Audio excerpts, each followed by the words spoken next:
Let's play a game known as the opposite game. I give you a word, and you give me the opposite. The opposite of day is night. The opposite of wet is the opposite of canceled is Charoset. Now, in a minute, I'll talk about why the opposite of canceled is Charoset, but first, let's talk about the word canceled.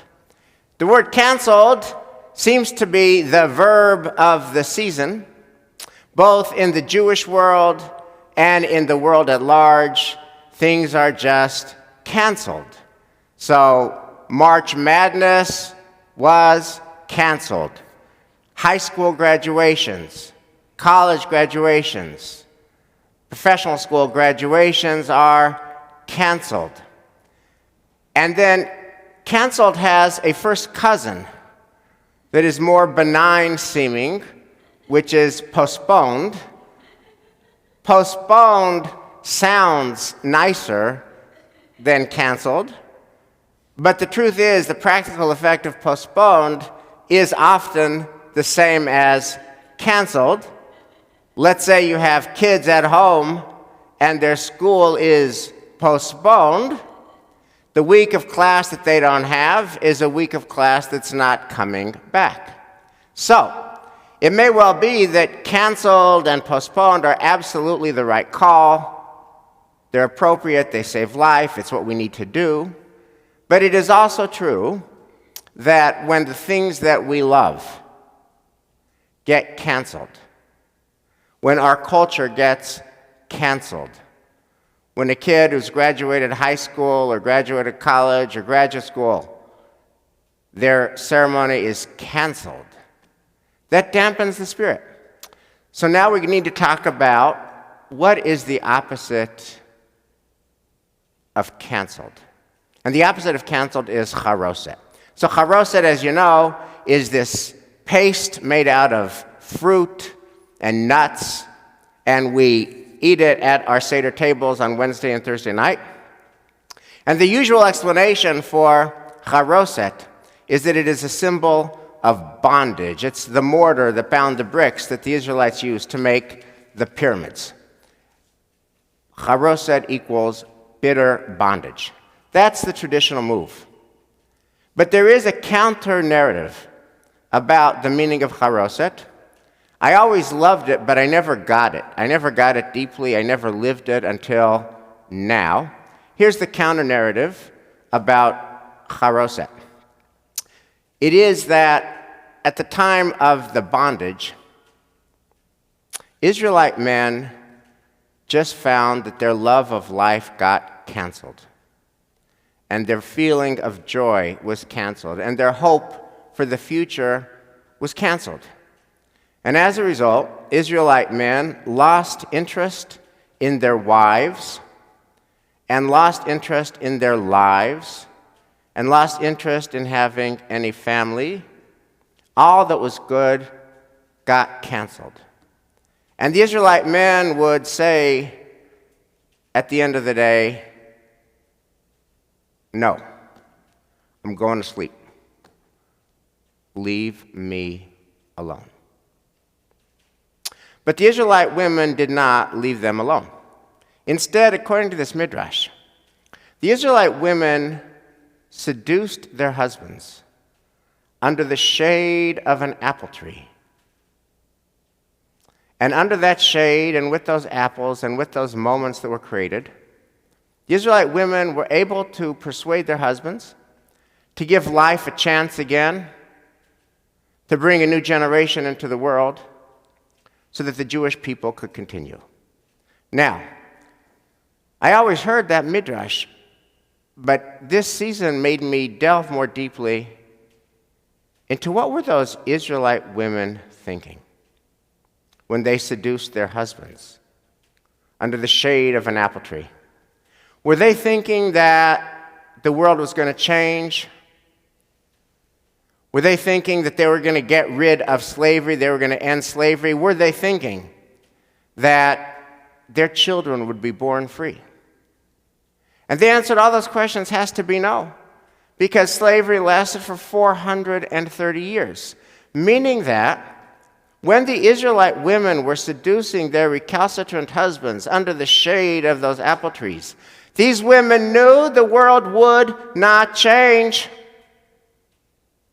These women knew slavery would not end. These women knew their children would not be born free.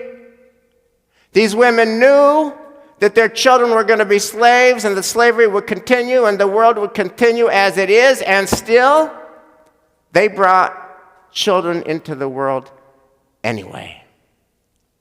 What were they thinking? They were thinking that I love life, no matter what. They were thinking life's got problems.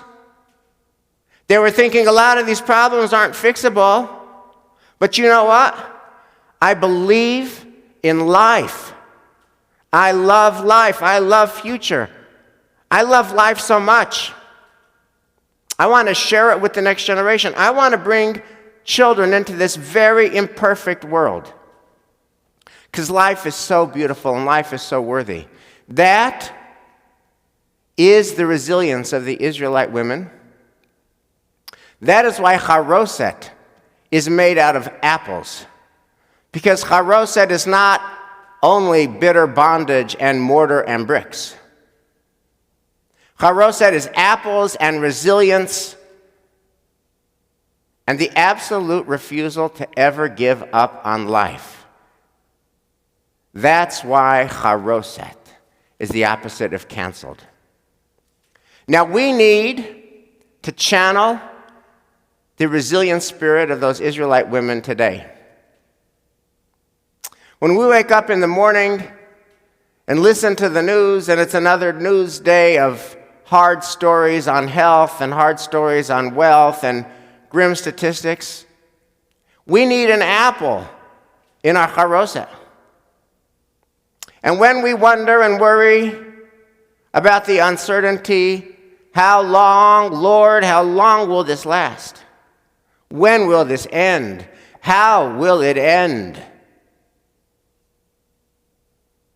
And none of that is clear, and nobody knows. Nobody on this planet Earth knows the answer to any of these most basic questions. We need an apple in our charoset. And when we wake up in the morning and we look at our kids, on day whatever of no structure, no classes, no activities, no friends, nothing that anchors them, another day, another week, we need that apple. So how do we channel the resilient spirit of these Israelite women?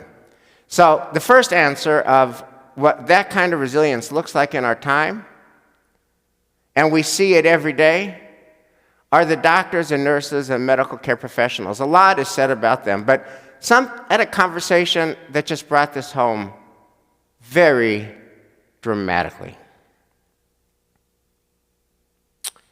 About 10 days ago, a member of our congregation reached out to me. He's a doctor.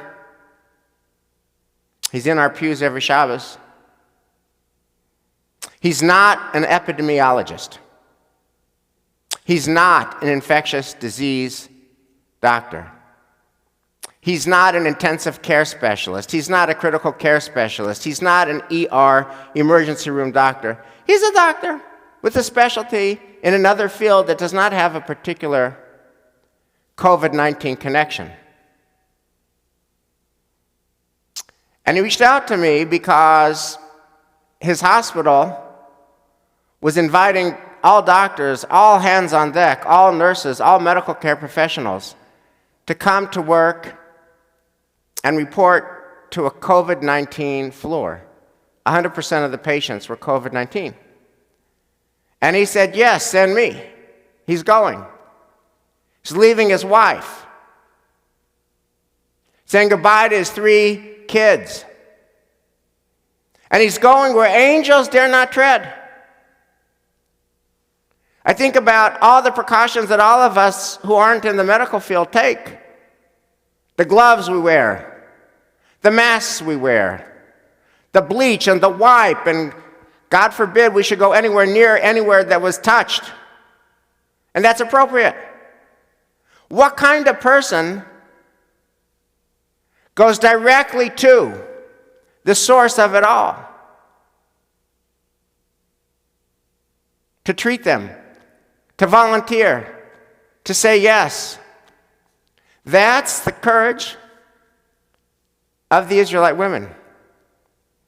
And like the Israelite women who brought children into a world knowing that they couldn't change the world, these doctors and nurses and medical care professionals, they go to where the angels dare not tread, and it's hard and it's grim. And many of the people they treat are very sick. And many of them don't have PP&E that they need. And it's hours every day. That's the apple in the Charoset. That's the resilience of the Israeli women. Now that is absolutely commendable. We don't even have words. But what if we're not a doctor or a nurse or medical care professional? How do we channel that spirit? And I want to say, Cooper and Maya, you're not doctors, nurses, or medical professionals, at least yet. And you embody that spirit. You know, you're 13 years old. You didn't sign up for this. You didn't sign up for an empty sanctuary on the day of your bar or bat mitzvah. You didn't sign up for this. You didn't sign up to have all this technology and all this streaming and all these cameras. You didn't sign up for this. What you signed up for was a full sanctuary with hundreds of people. What you signed up for was friends from camp and friends from school and friends from your soccer teams and friends from wherever, and life and energy and parties. That's what you signed up for. And this is what you got.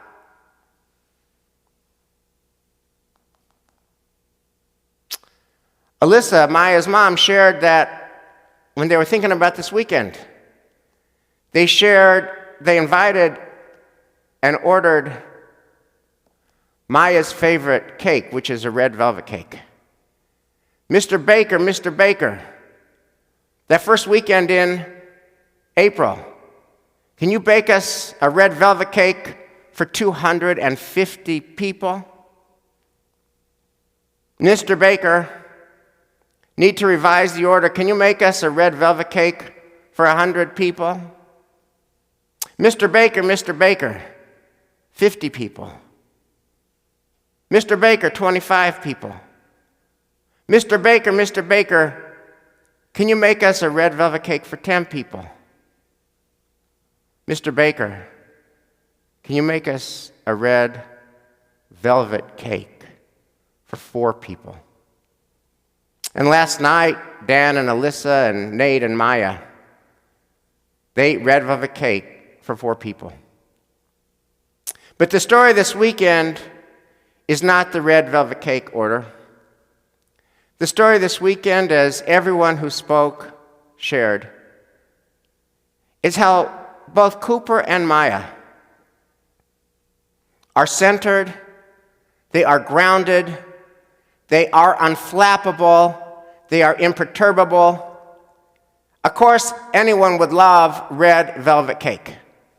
But you know what's even more important than red velvet cake? Imperturbable.